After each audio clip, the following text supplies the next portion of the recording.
इधर साधु बाबा मुझे उस छोटी लड़की के बारे में, उसके साथ क्या हुआ, बताने लगे। ट्रेन अपनी रफ्तार से गंतव्य की तरफ बढ़ रही है। मैंने साधु से उस लड़की के बारे में जानने की इच्छा प्रकट की थी।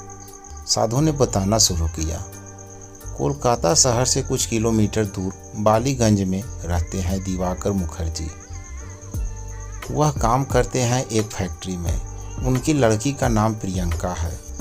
अब तक सब कुछ ठीक ठाक चल रहा था, पर बीते 1 महीने से प्रियंका में बहुत सारे बदलाव दिखने लगे। वह हरदम गुस्से में रहती, पागलों जैसा व्यवहार करती और हर वक्त यह कहकर रोती कि उसके बच्चे को उसे लौटा दो। और यह तब से हो रहा है जब से वह गांव अपने दादा के घर से लौटी है। रात भर अजीबोगरीब आवाज़ निकालना, खुद को अपने ही हाथों से मारना, यह सब देख उसके माँ और पिताजी ने किसी दिमागी के डॉक्टर को दिखाने का फैसला किया। पर बहुत सारे चेकअप के बाद डॉक्टर ने बताया वह एकदम नॉर्मल है। मात्र 1 सप्ताह तक सब कुछ ठीक रहा, पर बाद में और भी भयानक हो गया। घर वाले उसके अजीबोगरीब कामों से परेशान थे, पर एक दिन वह और भी डर गए। हुआ यूं कि उनके घर में कुछ मेहमान आने वाले थे, जिसके लिए मुर्गी का मांस लाया गया था। प्रियंका की माँ जब दोपहर को किचन में गई तो वहाँ पर मांस गायब था। प्रियंका के कमरे में जाकर जो देखा वह डर से सहम गई। प्रियंका खिड़की के पास बैठकर मुर्गी के मांस को कच्चा ही चबा रही थी, मानो किसी जानवर की तरह। उसके चेहरे पर अजीब सा शैतानी भाव था। वो पागलों की तरह हंस रही थी और मांस को चबा रही थी। कुछ दिन प्रियंका की माँ ने उसे किसी तरह संभाला। इस घटना के कुछ दिन बाद ही फिर एक भयानक काम करने जा रही थी प्रियंका। उसके घर के बगल में रहते हैं आशीष कुमार। उनका एक छोटा बच्चा है, नाम है तिलक। उम्र अभी 1.5 साल लगभग। प्रियंका अक्सर उसे गोद में लेकर उसके साथ खेलती रहती, पर बीते कुछ दिनों से वह तिलक को गोद में उठाकर उसके शरीर को जीभ से चाटती, मानो उसका स्वाद जानना चाहती हो। एक दिन वह तिलक के साथ खेल रही थी, एकाएक उसके पैर को दांतों से काटने लगी। तिलक के रोने की आवाज़ को सुन जब उसकी माँ आई तो देखा प्रियंका के चेहरे पर खून लगा हुआ है एवं तिलक के पैर से भी खून निकल रहा था। उस समय प्रियंका के चेहरे पर अजीब शैतानी मुस्कान थी। उसकी आंखें लाल व भयानक लग रहे थे। इसके बाद पड़ोस के सभी यह कहने लगे कि उस पर कोई ऊपरी ही साया है। प्रियंका के माँ को भी यही लग रहा था कि उसकी लड़की में कुछ तो गड़बड़ है।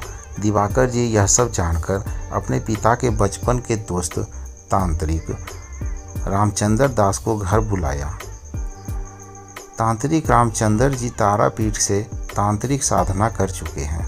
अब कोलकाता में अपने तांत्रिक व्यवसाय को शुरू किया है, जिसमें वही हाथ देखना, भविष्य बताना, लाभ बताना, हानि बताना इत्यादि। जब तांत्रिक रामचंद्र जी ने यह मालूम किया कि प्रियंका के ऊपर कोई बुरी साया का प्रकोप है, तो उन्होंने कुछ ताबीज व मंत्र से उसको ठीक करना चाहा, पर शायद वह नाकाम रहे। प्रियंका में मानो कोई पर्सनालिटी डिसऑर्डर था। वह 1 मिनट के लिए कुछ अलग होती, अगले ही मिनट वह एकदम ठीक। पर तांत्रिक सदानंद जी ने यह बताया कि उसके ऊपर शैतानी साया है, और यह खुद भी प्रियंका ने बताया कि उसे एक समय किसी छोटे बच्चे के मांस के खाने की इच्छा होती है। उस समय वह भूल जाती है कि वह कौन है, मानो उसके अंदर कोई और आ जाता है। तांत्रिक रामचंद्र जब प्रियंका को ठीक नहीं कर पाए तो उन्होंने सलाह दिया कि वह अपने गुरु से दिखाकर उसे ठीक कर देंगे। उन्हें अपने गुरु पर पूरा विश्वास था कि वह उसे जरूर ठीक कर देंगे, इसलिए वह सभी तारापीठ जा रहे थे। अभी कुछ ही देर पहले ट्रेन तारापीठ रोड स्टेशन से आगे बढ़ी है। कुछ ही देर में मैं रामपुर हाट जंक्शन पहुंच जाऊंगा। दरवाजे के पास खड़े खड़े कहानी सुनते हुए न जाने कब 1 घंटा बीत गया, पता ही नहीं चला।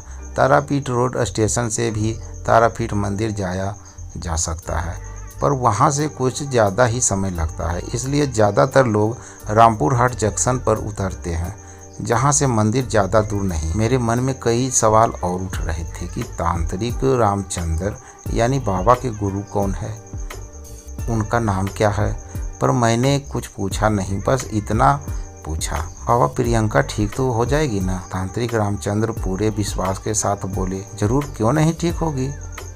मैंने बाबा से विदा लेकर अपनी सीट पर आ गया क्योंकि ट्रेन स्लो हो गई थी।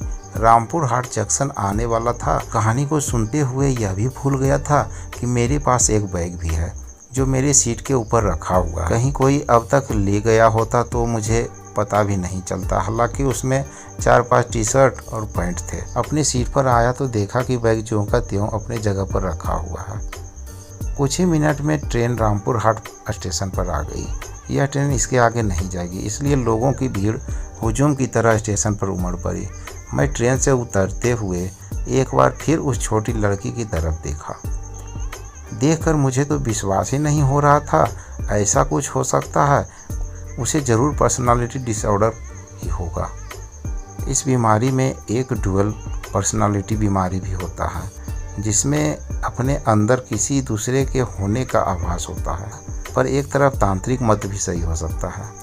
कुछ हद तक इन विषयों में यह पढ़कर जाना तो है कि शैतानी ताकतें हमारे विज्ञान जगत के बीच में समाई हुई है, जो दिखाई नहीं देती। यह ठीक उसी प्रकार है जैसे कई सारे बैक्टीरिया व वायरस हमारे शरीर में हैं, पर हमें उसके बारे में पता नहीं। एक बार मन में आया इस कहानी का अंत देखा जाए कि प्रियंका ठीक होगी या नहीं। क्या उसके ऊपर सच में शैतानी साया है? हालांकि मैं उन्हें यह थोड़ी ना कह सकता था कि मैं आपके साथ चलता हूँ। आपकी लड़की ठीक होगी या नहीं यह जानना है। ऐसी घटनाएं व ऐसे मरीज मुझे पता था यहाँ बहुत सारे हैं। अब सबकी कहानी तो मैं जान नहीं सकता, इसलिए इसे भी पीछे छोड़ दिया। काश वह तांत्रिक रामचंद्र के गुरु उसे सच में ठीक कर दें।